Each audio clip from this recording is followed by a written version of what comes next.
Okay, here we go. It's a new edition of Two Non-Critics, and I need a better internet connection because this is getting ridiculous.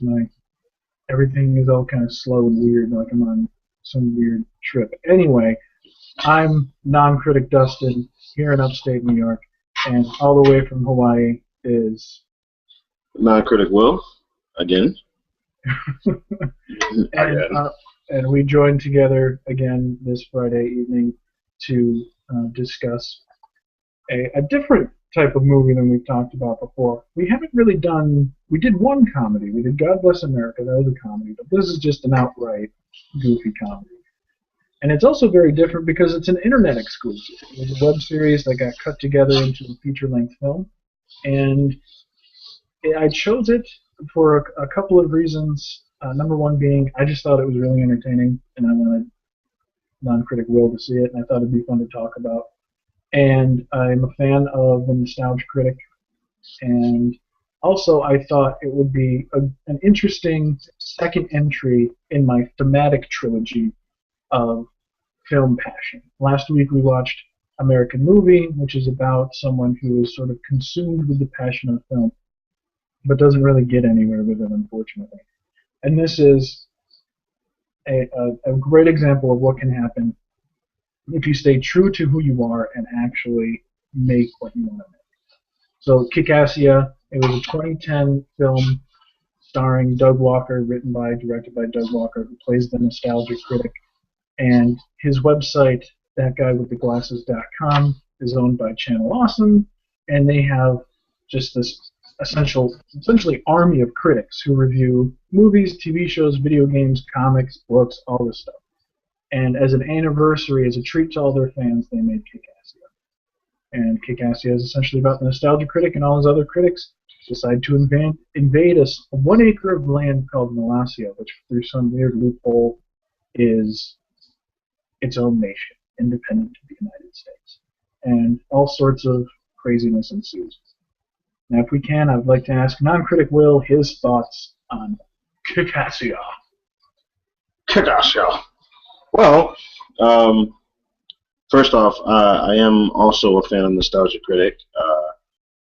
Love his reviews on old school movies because it's hilarious. It's funny. It makes a lot of sense. He points out all the things that are wrong with the films or whatnot, but he makes it comical. He's not anal or serious about it. He's not like over the top. He just wants to have fun with everything he does. Right. So when Non-Critic Dustin told me about this film, like you call it fan made? Not a fan made. I mean, it's not fan made. It's a movie. It's an internet movie. I'm just gonna call it. Okay. Well, when he told me about it, I was interested. I wanted to see how Nostalgia Critic and all the other critics would like piece this together. The film is pretty ridiculous. I just watched it. It's comical. It's how can I describe it? It's multiple grown-ass adults being kids again, and just having that freedom that freedom of feeling like you were still in school, like you were still on the playground in elementary school, and you just made up different stories, different games to play, just so you can get out of the real world, the society that we live in. But it's just adults doing it. It was fun. It was to say the least, it was a fun movie. At first, I was just more like, what the hell? Why would you do this? Why is this even going on? But as I continued to watch it, it just got more and more comical because you're just wondering what is going to happen next. I mean, you have the Nostalgia Critic wearing the whole outfit of M. Bison from Street Fighter. And he's the president of Kickassia, which he named it Kickassia once he took over Molossia.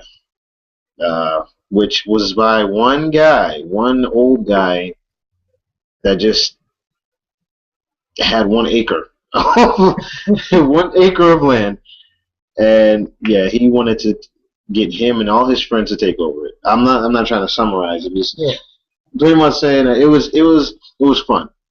It was definitely fun. Um, I had a lot of laughs. You can tell this is not like it's not a big Hollywood production movie. Like they didn't have a big budget to do all that, to do all the special effects. I mean, but they worked with what they got, and it came out still great. It came out very comical. Mm-hmm. So, but yeah, a lot of times throughout the movie, I'm just like, why the fuck? Why is this going on? But oh, sorry. Go ahead. But it was just it was nice. It was nice. I mean, what were you gonna say? Not Critic Dustin? Well, I was just gonna say that while I was watching it for the first time, to me it felt like the Avengers of internet critics. Just this huge team of all these different personalities come together, and they all have their little moments, and they all. I mean, like when you watch the Avengers. Yes, I saw all the Marvel movies before I saw Avengers, so I was already predisposed to all those characters. But I had the feeling you could have walked into the Avengers knowing next to nothing about the other movies and still had a good time. That's how I felt with Kickassia. I was familiar with the Nostalgia Critic, obviously. I was familiar with the Nostalgia Chick and with the Cinema Snob and Linkara, and some of the others I had vague notions of because they would show up in Nostalgia Critic videos. But other than that, I didn't know a whole lot about them, especially that one character who's just this 2D person. Oh, yeah. I had never seen him before, and he ended up being one of my favorite characters in the movie. They did a great job of introducing all these different characters and making sure you understand who they were perfectly. Did you get that feeling when you watched it? Yes, I did actually. A lot of those critics I didn't know anything about until this movie. Like I said, of course, Nostalgia Critic and the other critic's name that when he was doing a critique about Man of Steel. Angry Joe. Yeah, the movie you love. Yes. Yeah. If we see, that's another reason we haven't done a whole episode on Man of Steel, because it would have just been what the Nostalgia Critic did with Angry Joe. I would have been the Nostalgia Critic, you would have been Angry Joe. Angry Joe loved it, Nostalgia Critic hated it. Yeah. But anyway, continue. You were familiar with Angry Joe. Even with its faults, I still liked it. Not loved it now that I think of it, but even with its faults, I still enjoyed it. But yeah, the only ones I knew were Angry Joe and Nostalgia Critic. That's it. But after watching this movie, now I know a lot more. The critic that became Dr. Insano. Yeah. Who was? I haven't seen too many of his. His name's Spoonie. I guess he's pretty popular. He's no longer part of Channel Awesome. I guess they had a disagreement. Not a bad one, but he just went off and did his own thing. I knew nothing about him, and they handled him perfectly, I thought. Yeah, they actually did handle him perfectly. That reminded me of the Avengers too. I mean, this came out before the Avengers, but with the whole Incredible Hulk thing and how Tony Stark is constantly poking him, trying to get the Hulk to come out, and that's how I felt about the other critics. They're trying to get Dr. Insano, and the Nostalgia Critic too is trying to get Dr. Insano to come out. And when it does, it's a big deal. Anyway, continue. No, you're good. You're good. There's this one part in the movie where it's towards the end where it's Dr. Insano and Nostalgia Critic. They're having this big battle in a living room, and they're shooting these beams of light, like Nostalgia Critic is shooting like electricity or so from his hands. Dr. Insano is shooting like a beam from. Is he shooting a beam from his hands as well? I can't remember. I remember the fight, but I don't remember the beams of light for some reason. they're having Beams this. at light at each other. They're just having this big battle. Pretty much beating the shit out of each other and then shooting beams of light at each other. And he makes a comment about. He's like, "Oh, I'm stronger." Dr. Insano says, "Like, I'm stronger than you because I'm science." And he's like, "What are you talking about? My powers are from science, but I am science." He's like, "I'm science too. My science is better." It's like, what the hell? What are we talking about? That whole movie was ridiculous, but in a good way, in a funny way. Mm-hmm. So I don't know. And another character what I say stood out was the vice president, The nostalgia chick. How she every 5 minutes you find her trying to kill him in some way. She like puts poison in his tea, and he's like, "Oh, I don't. Does this smell like poison to you?" It's like, no. Can I have some cream? She's like, "No, don't get cream. It just makes your dick smaller." It's like, what the hell? What the hell? This movie was just crazy overall. Yeah, it's something you can definitely. If you see interviews with Doug Walker, he talks about how Looney Tunes were a real big influence on him. And Yeah. It seems silly to say Looney Tunes are an influence on you because we all grow up watching Looney Tunes. But, I mean, if you really pay attention, you can see this movie is almost like a Looney Tunes movie. I mean, with, of course, the nostalgia critic being Daffy Duck, this egomaniacal douchebag who has these outrageous temper tantrums, and everyone else, they're all like cartoon characters. This is like a live-action cartoon. A lot of the jokes, they're quick. Some of them are visual gags. Some of them are slapstick. Some of them are political. Some of them are just set-up punchline. Like, I thought it was pretty funny when he first gets the critics together, and he's talking about wanting to take over Molossia. And Linkara said, he doesn't want to do it. He's like, well, what were you, a quitter? Huh? Are you a quitter? Let me tell you who else was a quitter. The Nazis. Are you a Nazi? And he's like, no, I'm not a Nazi. He's like, I don't want no Nazis on my team, man. And then he's giving him that dirty look. Yeah, everybody's looking like, like, I'm not a Nazi. And then he's like, and then the nostalgia critic says, now let me tell you about another group of people that didn't give up. They fought to the end. They were the Nazis. And the Nazis, or are you Nazis? They're like, we're Nazis. Like when he's like, they were called Nazis. I didn't laugh because I was like, ugh, Kevin Smith did that in Clerks. He had the Chuli's Gum representative accusing the clerk of being a Nazi. But then when he turned it around on, it's good to be a Nazi. I don't know. I just thought that was pretty clever. And I actually thought the scene where they lay siege to Molossia was genuinely exciting. Like the editing, the camera angles, the shitty special effects. It was really exciting. Like, my favorite part is Angry Joe with those two huge machine guns just running in circles, just shooting them in any direction. He's just, for no reason. I genuinely think that's hysterical. It's not just, it's goofy. It works with his character, and it's a funny joke. And that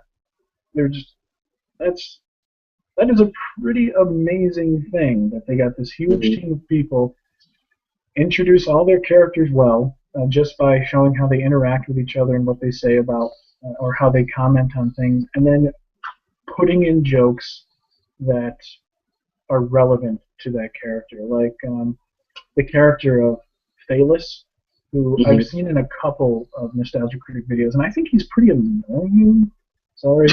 In the Nostalgia Critic videos, it's his voice in a way is just like, oh, hey, Critic. Like, he keeps doing that, and I was like, oh. But in the movie, he was actually pretty funny. I like that the Nostalgia Critic kept calling him Phallus, and he kept taking his ideas for his own. And like, there's moments where, like Phallus is like, I got an idea. Why don't we use weapons? And the Critic's like, no, that's a terrible idea. Wait, I've got an idea. And Phallus says, what, does it involve weapons? And Nostalgia Critic says, it involves weapons! And then by the end of the movie, it's a running gag. The Nostalgia Critic just says he has an idea and waits for Phalis to tell him the idea he has. I thought that worked really, really well for the movie. And of course, Nostalgia Chick being acting like Sarah Palin and whatnot. And I don't know. Personally, I think the movie is shockingly well made. I can easily say it's one of the most entertaining movies I've seen in a very long time. And I've sort of lately been gravitating more towards movies like this, movies that are done by very creative and talented people in very creative and talented ways with next to no money. And it turning out really, really well. And now let me ask you about that. Did the fact that it was just shot on a Handycam, like my Reggie Retro videos, which you can also watch on this channel, are shot on a Handycam. It's the same camera he uses for this movie. Did that bother you at all while watching it? No, it really didn't bother me. Because even watching the Reggie Retro videos, those are entertaining. Yes, they are. Perhaps you should watch them. Intent, people, intent. But no, it really didn't bother me much. I guess if anything, everything was ridiculously over the top.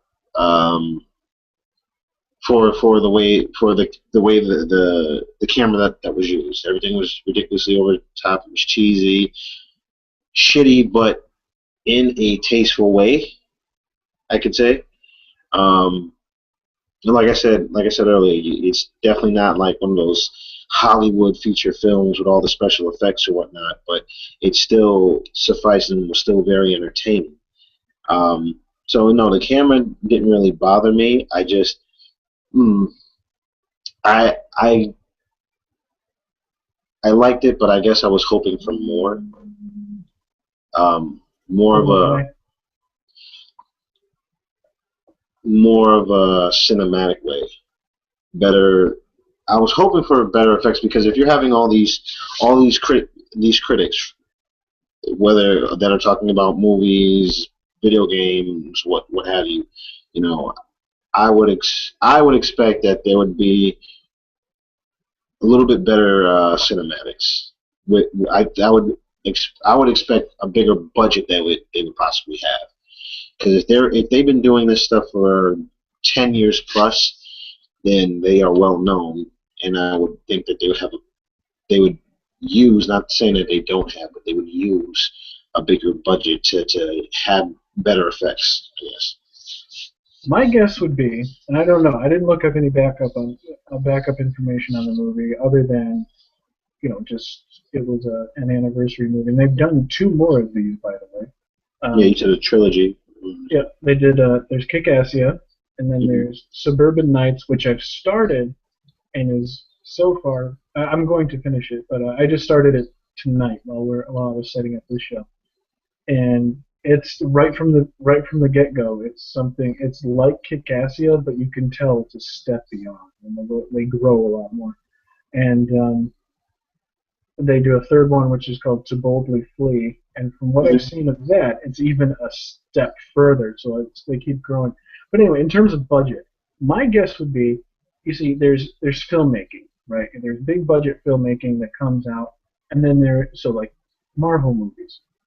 Captain America just came out. That's a huge budget movie. It's going to make all its money back. It's a huge budget movie, so they can do all those big things. And then there's moderate budgets, which used to be a moderate budget movie now is like $21 million, between $21 million and $100 million. Those used to be big budget movies. Not anymore. Those are considered low budget by Hollywood standards. And then there's independent film, and those are movies that are usually self-financed, or they're movies like Clerks is self-financed, or the first Paranormal Activity movie was self-financed. These are independent movies where people, they either go out there and they find someone to loan them money, or they save up their money and they make it. And then there's the no budget movie. And I would have to say Kickassia is a no budget. This is my assumption. Channel Awesome is an internet company that does well, but it's not Google by any means. So most of their money, I think, would come from advertisements on their website and donations from fans. That probably covers the amount needed to pay for web hosting, which is stupid expensive, and for the critics who make enough money, like Doug Walker, for him to live on. Now, Doug Walker also, I don't know if it's part of Channel Awesome, but he has a new facility where he makes his videos. He has 2 actors who are in his videos now, who they make their money by working with him. So by the time this came out, I would assume all the money went to getting all the critics together in one place, because they all live in different areas of the country. Plane tickets are expensive. Oh, yeah. Feeding them, hotel rooms, all that probably went to that.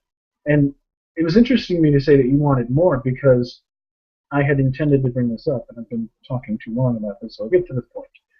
That I can watch Captain America the Winter Soldier just came out. Yep. I have every intention of seeing it, especially since I've been hearing amazing things about it. Some people saying it's the best Marvel movie thus far. So that piques my interest. But the trailer for that movie does nothing for me. The action scenes, all of that, don't care. Because I know Hollywood can do that. And that's a shame. I mean, in the context of the movie, it might blow me away. But in the trailer, when you show the helipad crashing into a building, all right, fine. We already saw Superman crashing into buildings. We already saw Khan's ship, well, it wasn't his ship, but that ship in Star Trek Into Darkness crash into a building. Yeah. So we know Hollywood can do that. So I don't give a shit. In the trailer, anyway. In the movie, that's a different story. So here, to see a movie where, even though they're really cheap, they probably just came with the software, to see him pulling off all these effects within the context of the movie and having it work kind of personally blew me away. And I was surprised by that. Because I didn't think he would take it that far. And I was surprised because a lot of times you'll see these internet videos, and this is a pet peeve, where the shooting doesn't, it looks like you can have an action sequence, and if you're too far away, it just looks like people running around. If you're too close, it looks like a jumbled piece of shit. You have to find that happy balance, and he found that every single time, that it totally worked for me. Where it felt like you're in the action, but you were also, you knew there's a guy standing there with a camera. I don't know, it's like we've talked about this before. I've studied, I'm not bragging anyone who's listening because this is no big deal, but I mean, I've taken film courses, I've studied film most of my life, I took video production, so I'm more sensitive to things like that, and to be surprised by it, but I would definitely understand if you're just a film fan, such as yourself, who didn't waste years of your life reading books about it. I wouldn't say you wasted them. Well, I don't know. But I don't know. I just think that's interesting, and that's why I like when we do this show, because something that I was sort of amazed by, you were kind of hoping for more. I think that's interesting. What do you think about that? Like the contrast between, because you brought it up, how it's not a big budget movie. Contrast between like the new Captain America, which we haven't seen. So let's say something we have seen, like Iron Man 3. Something where you know they can make all those suits fly at the end. So so it's not, while it's cool, it's not really, I wasn't really blown away by it. Like, what do you think in terms of big budget action movies as opposed to the action? Confusing question, and I took too long to ask it. Big budget action movies opposed to just action? No, opposed to the action in this. Like, you go to a movie, and you know what they can do. They can show you buildings falling down. You've seen it before. You know they can do that. So it's like, all right, yeah. I mean, it's cool looking. I know they can do this already. When you see a movie like this, just a bunch of guys running around, and they try to pull off things that maybe you wouldn't expect. Yeah. What sort of reaction do you get from something like that? Well, as far as this movie, um, I definitely yeah, the big budget action movies. Yeah, they have a big budget, so they can show all these special effects. They can show buildings breaking down and everything. They can show someone getting punched through 10 steel walls and getting back up and shooting beams out of their eyes. Superman, but they can do all that. They can do all that. But as far as when the core of acting and just trying to make a film that comes from the heart.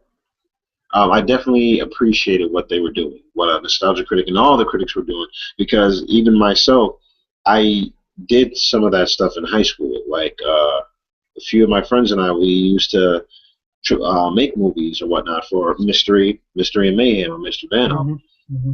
We used to make films like that. We used to try to put together like different action sequences. And I remember, like, we're putting together action sequences, and we're like, if there was like a sword fight at night, like every time the sword would clash, we would like flip the camera so the light will flash on the sword every time we clash. Every time we just like little dumb shit like that, but we thought it was so cool, And then we would try to choreograph our fights. We'll like constantly play it back. We'll play it back to back. Okay. You come in with a kick, I duck it, he hits me from the side. We always try to script it out so we do our best not to hurt each other, but still that we still kind of hurt each other. But it was less because we had it planned out. Mm-hmm. But just for that simple fact that we took the time to try to build something up with what little we had, it was worth every minute of it. And I can see that in this movie, and that's why I definitely appreciate the action, what they were trying to do, the effects that they were trying to give out. Because, I don't have a big budget either, so mine will probably be just like that. Probably worse though, because I'm not that skilled like that. So probably worse. We made a movie, and yeah, I remember that. I was gonna touch on that. Not even in high school. We used to do stuff in middle school and elementary school, like I think it was like wintertime. We were near your house. It was me, you, John, Corey, Alex, and a few others, and we were making all these different films, and we're like walking down some street from this hill that was like up in the woods somewhere, and it was wintertime. I remember. I don't know what the name of the film was that we were doing. That was so long ago. But we in French class that I think I called Exempt, and the idea was you were a demon who was trying to give up his demon past, and then didn't I die or something like that? And I was just like, John played a guy who knew you were a demon, and he was threatening. He was stalking you the whole movie. Yeah. And at the end, you two got in a fight, and that was my first action sequence, and everybody laughed at it. I think there was even a part when John was trying to throw me on the ground, like the camera caught my face laughing. It may have, but I put on this blurry effect because you guys were supposed to be so awesome. You fought really fast. Oh yeah, I remember that blurry effect and you had some weird music to back it up while we were fighting. An Ozzy song. Yeah, yeah, we were blurry. Yeah, that was hilarious. I remember that. And then at the very end, I'm dead. I'm dying. I'm just like, Exo. Because you wanted to be exempt from being a demon, and so you were. And the good old days. And so do you think that when we watch a movie like Kickassia, that we react to it the way we do, or at least the way I did, because we used to do things like that? Or do you think that's only part of it? Do you think someone who didn't do things like that might watch it and react positively to it as well?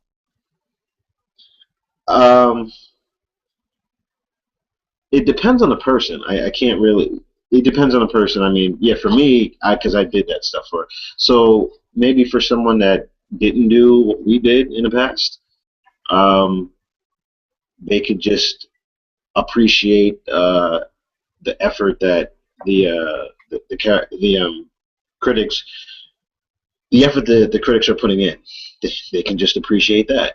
Some will be like, "Oh, this shit sucks." You know, they don't have no budget to do any big special effects, but some will be like, it's a start.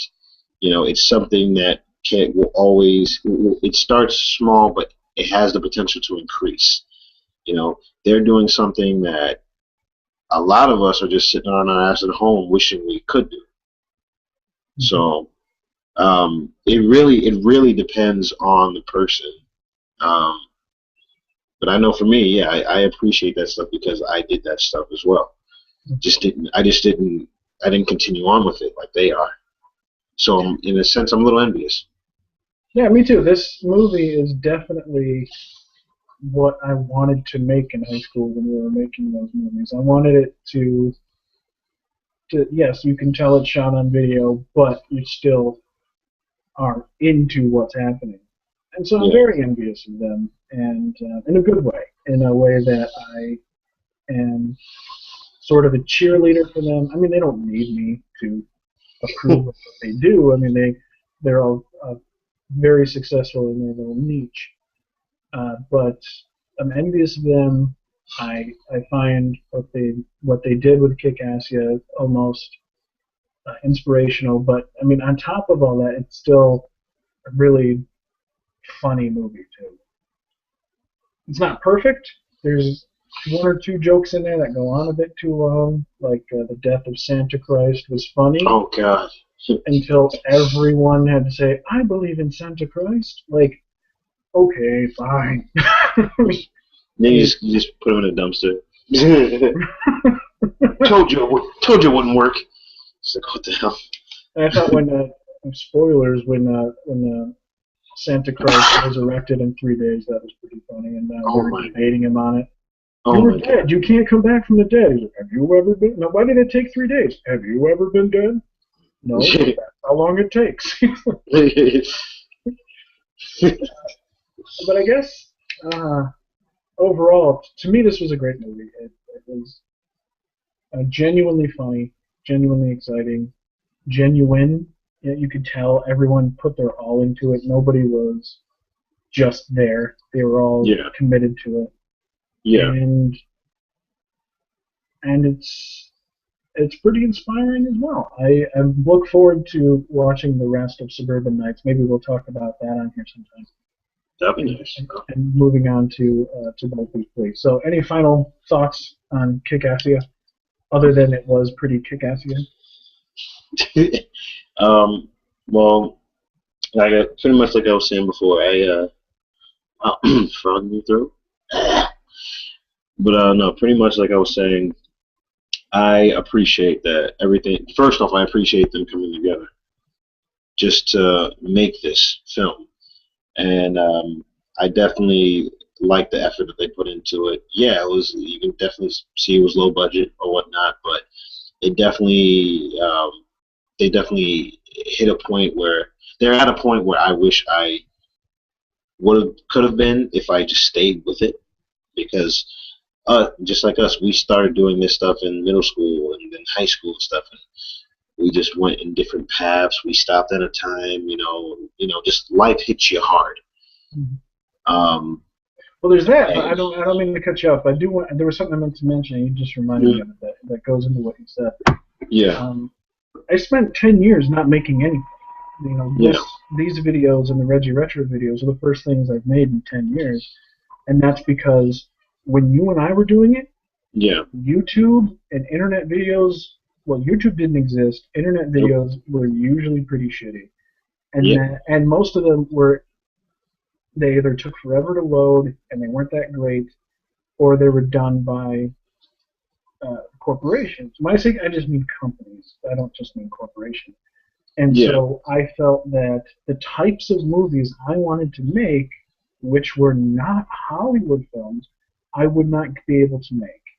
and I thought that was very daunting. And so I went to the path of writing and sort of gave up on film for 10 years.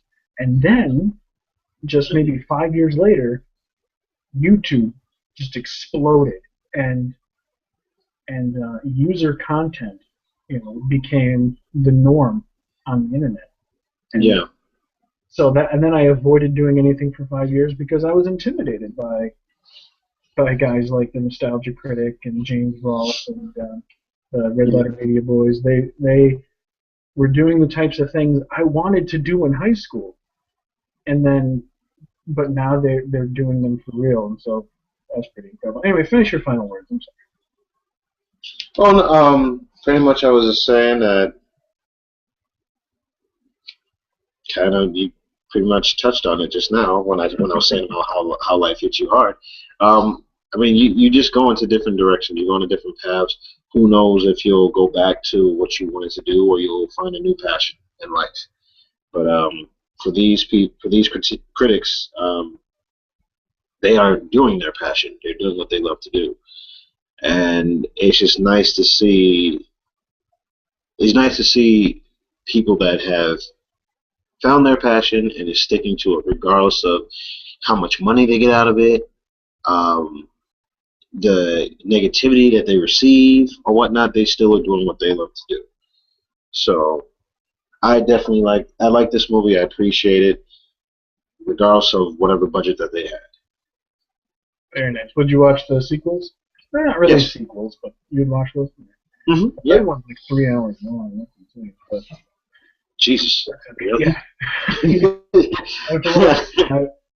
I mean, I cheated a little bit. A few weeks ago, I saw the Nostalgia Critic actually reviewed these 3 movies himself, and he reviewed them the same way he reviews everything. He picked them apart, and he pointed out all their flaws, and so I know what happens in the other 2. But I knew what happened in this, and I was still being fair there. So anyway, that's it for Kickassia. Even though he's not watching, Doug Walker, amazing job, and looking forward to seeing what else you do. I wonder if he has any interest in making bigger Hollywood movies. He said the Hollywood system wasn't really for him, so maybe not. But who knows? And if he does, I'd look forward to it very much. All right, next week we will not have a show. Willie will be, or Will, I'm sorry. I keep calling him Willie. He doesn't like it. No, that's my name. That's my name. That's fine. Will is going to be in La La Land, Los Angeles. So Yeah. back, we will talk. Well, we're going to take it fucking old school. But we do have a movie for tomorrow. The 1920s. We do have a movie tomorrow. We'll be talking about the Korean film A Werewolf Boy. Until then, I am non-critic Dustin, bidding you farewell, and from Hawaii. Non-critic Will. And keep kicking ass, yeah.